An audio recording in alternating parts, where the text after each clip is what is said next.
Right, I'm going to show you how to clone your speaking voice with so-vits-svc. We're stupid, Paul. Could fix this whole. Speaking voice is very important here because I do believe there is a different method to cloning a singing voice, which is traditionally what so-vits is kind of used for. I will caveat this by saying that I am by no means an expert at any of this. Let's follow the process that I followed and get you cloning your singing voice with little to no effort at all, really, so let's get on with it.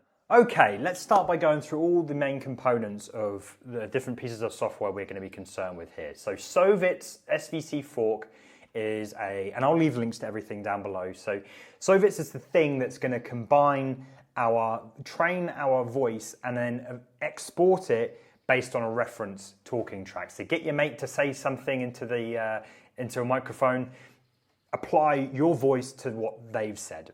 We're also going to use audio de-silencer, and this is going to take your big long audio track that you're going to speak into and take out all of the silent bits so we have a nice, just clear, quick reference audio track. You're also going to want FFmpeg because the software so-vits can only manage up to 10-second chunks of your voice. So we just need to chop it up into 10 seconds so you can download that onto your machine. And then finally, you're going to want to have Python installed so that you can run the audio de-silencer. And this will, if I make another video on how to do all this on your local machine, this will be very much worthwhile.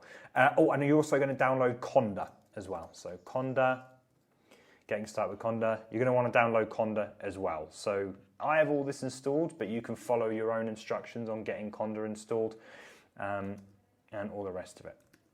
So I have here my voice.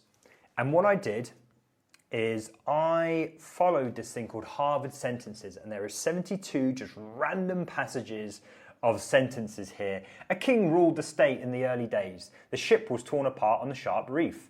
You're just going to read all of those, however you can record it, whether it's on your computer, whether it's in your phone or whatever.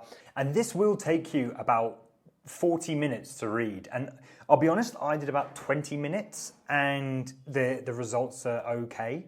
But the more the merrier. So if you're there, if you've got 40 minutes spare just to read out all this stuff, take your time, fluctuate how you're saying the sentences, have a bit of excitement, or just vary your voice basically as you read through all of these sentences, right? So I've got those sentences recorded. Like I say, you take your time, there's going to be gaps in that audio thing, so we need to remove those gaps. We're going to create an environment, but this is just best practice when doing Python, when working with Python things. So you've installed Conda, and then you're going to go Conda create -n, and then you're going to name whatever it is, right? So here, so-vits-svc-fork, and we're going to install it using Python 3.10, and this pip here is we're going to install pip as well. So that's going to help us install a bunch of things and install that. So I'm not going to remove existing environment because I can go now Conda activate so-vits-svc-fork. Okay, now I'm inside of this environment and I can do all my installation stuff. So let's get the de-silencer installed and using it. So pip install de-silencer. You're going to make sure you're going to go CD and then drag in wherever your folder is. So mine's an example there. I'm just going to do that. And I'm inside. So that means everything we're doing is relative to this folder. And if we knock back into here, audio de-silencer, the input audio, and then the output folder, and then the thresholds. But the defaults are okay because these are optional. But we're going to go audio, insert, and then if we just drag our voice, and then output folder, is it underscore or hyphen? It's underscore. Output folder, de-silenced. And let's do this thing. Let's show you the file real quick. So non-silence. So that sounds like the threshold needs to be changed a little bit, to be honest. So let's actually rerun that and change the threshold a little bit. Let's try 10 and see what happens there.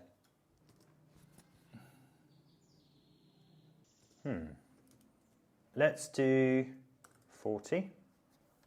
I think this is probably testament to this process, as there's a lot of fumbling around, treating things until something is right.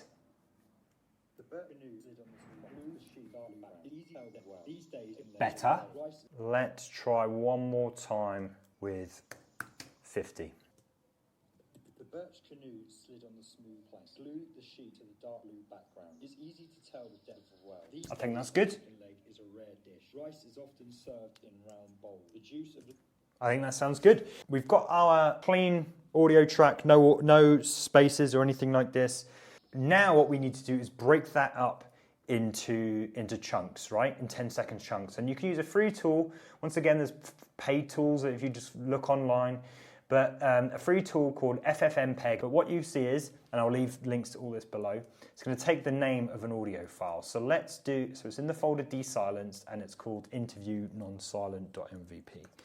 So if I do, and then the folder, that's how you spell it, cool. And we're going to make a directory called output, and then we're going to output chunks, basically. It's going to chunk it up and put these in there. So if we make directory output, and that looks good. Let's try splitter.sh.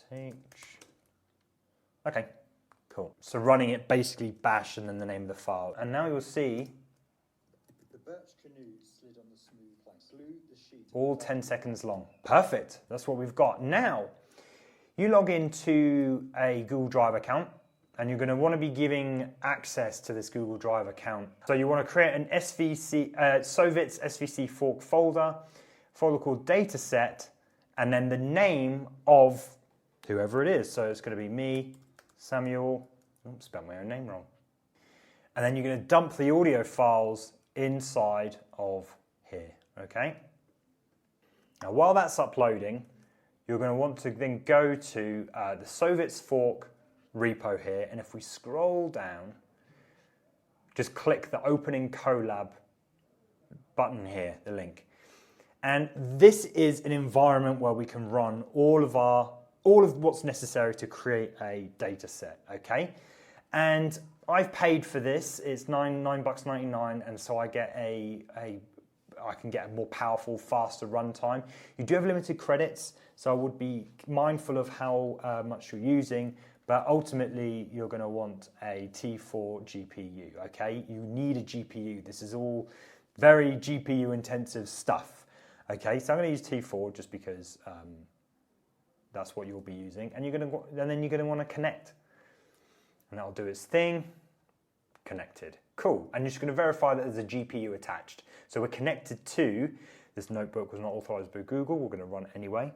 We're connected to a computer and we've attached a GPU to it. It's all magical stuff, and you're going to want to verify Tesla T4, we're all up and running. This isn't necessary, so just to double check that it's all connected. And now you're going to log into Google and mount that Google Drive, right? So I want to connect to Google Drive. So I think I had to actually give it access to everything. Just to let you know, if it's not working, then you might need to give it access to it all.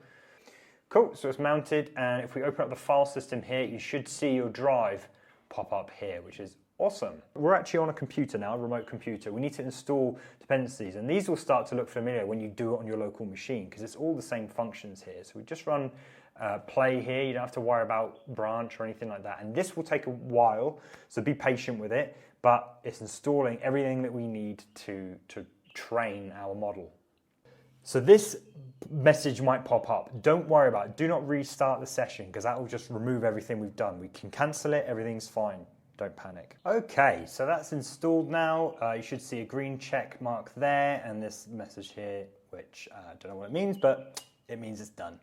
Now we're going to want to create, what this is going to do is just going to create a folder in our sort of local directory here. That should take 2 seconds. If it's not showing up, you can just close that and reopen it. You should see dataset raw. It's just a folder. And then we're going to click copy our dataset. Now we called ours, well, I call mine Samuel, and that's going to put it, so so-vits-svc-fork dataset, and then this will use the variable that we set here. So it's just going to copy all of those audio tracks into this local file system that's happening right now. Cool, so that'll copy over. Again, let's just refresh that. if we go dataset raw, this should be an exact copy of everything we saw in our personal drives, right? If you don't have your own data set, then you can copy this one in just to work with, but I'm just going to close that so I don't accidentally do anything with it. And now we're starting to get to svc-vits, because these are a set of sequences that we need to run to prepare it. Don't actually know what these things do, but we need to run through them regardless. So it looks like we have 80, and this number is going to come in handy. We have 80 files, which, yeah, 79 starting at 0 means we have 80 files. That's going to be important. Cool. And now we're going to create a config file which will edit some values, or we'll go through some of the values that are important. Cool. So if we refresh this, configs, 44K, and double click the config button. So this is where the amount of files comes into play. So we have 80 files, okay? The first thing we're going to talk about right now is batch size. I'm just going to keep this super simple. Ultimately, batch size is how many things can be processed at once. So if you have a super fast machine, you want to whack that up to something like 50. Like it can process 50 files at any one time. The free one here, now I'm going to go 17 just for giggles here. It will give you an error. It will crash if it can't manage whatever number you've put in. So really, you just want to keep increasing it. I think using it on your local machine, there's an auto mode to basically keep increasing it until you max out whatever it is you can do. So let's go with 17 here. And then that number of files, so we have 80 files, is going to be, so 17 is a portion of 80. So we're going to process 17 files out of 80 at any one time, and that's going to count as one epoch, okay? Now, this is a bit of a stupid bit of maths here, but what I do, we've got 80 files and we're going to divide by 17, times that by 100. So 470 is the epoch number here, right? Add 1, just so it finishes the 470th epoch, okay? This is as much as my knowledge goes. Just to quickly run through, I've been advised to multiply the learning rate by a factor of 10 if it's not coming out, but this starts to get into more of the vocal things, okay? More when you're talking about vocals. The other one is log interval here. This is how often it's going to save. And this can be quite important because it might crash or something might happen, and it can pick up where it left off, okay? I've seen examples here where they've done 400 and 800. That's as much information I've got to go off right now. So I'm inclined just to leave it at that, and that's it. I mean, you've got all this files, but that's advanced stuff, okay? So close that, and that should be it. We can ignore this, and now we're going to run a pre-Hubert function on those things. Now, again, everyone seems to be selecting crep here. Don't know why, but let's just go with it. I got good results with crep anyway. I've not tried Dio, I've not tried the other ones. But if something's wrong, this might be something you test out. So it's worth doing. This might take a little while depending on how many files that you have. Let it do its thing, and we'll be back in just a second. Cool, so let's run the pre-Hubert function, and this is now where we train. So we can close the cluster model, don't worry about that.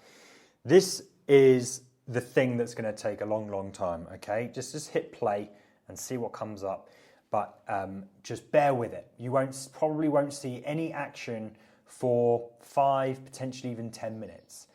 But I'll take you through what you might be mindful of once we start to see something. Cool, so you can see stuff starting to appear now. Now, TensorBoard is a graphical representation of what the GPU is doing. I'm not going to claim to understand any of it, but we'll go into what you might be interested in when stuff starts actually training. Okay, we're cooking on gas now. You can see that the epochs are rendered. We're at 159 at about half an hour later, so it can take a bit of time, and this is probably a small amount, right?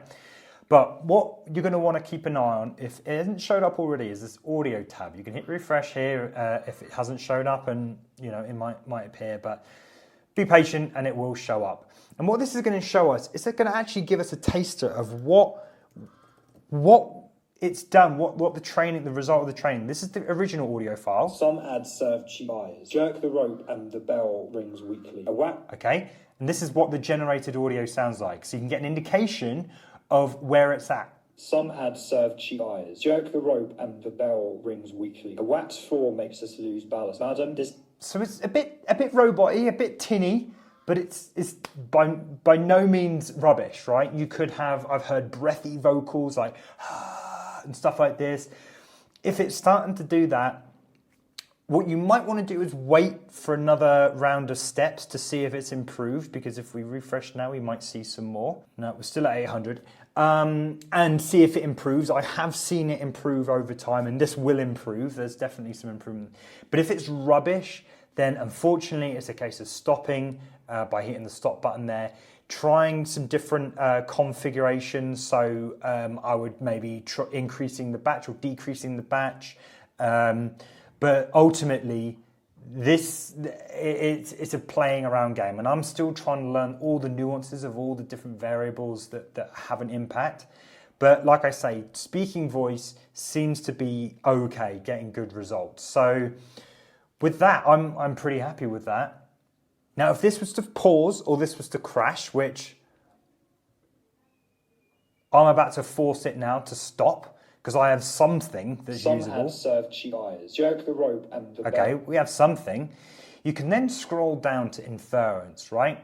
Get the author's voice as a source. We're not interested in that one. We're going to want to use trained model. And this is saying put our WAV file in so-vits-svc-fork audio directory. So let's go ahead and do that. It's in so-vits-svc-fork here, and we've created a new file called audio. Let's find what's this?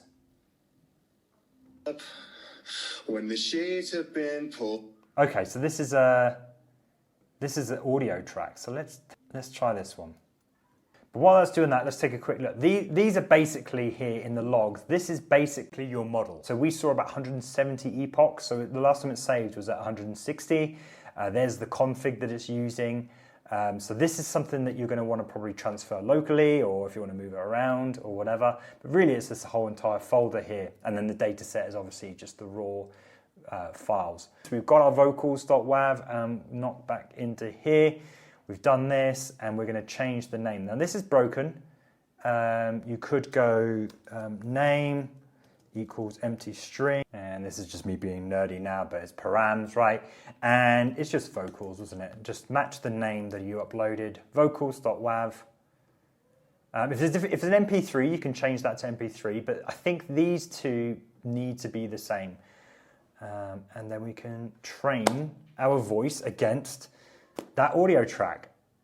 If you want to train it against some pre-trained models, you can do that as well, but we are not going to do that. So we can close that, clean it up a bit. Cool, so we have our audio now. It's automatically started playing. If I skip forward. A stupid poem could fix this home. I'd read it every day. Here we go, shout. So here's your holiday.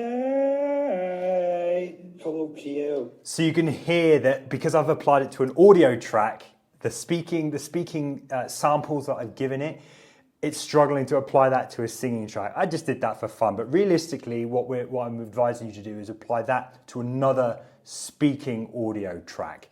It's like it's toy. You take it off. I just so was paid. But I mean, it sounds like me. I mean, that's hilarious.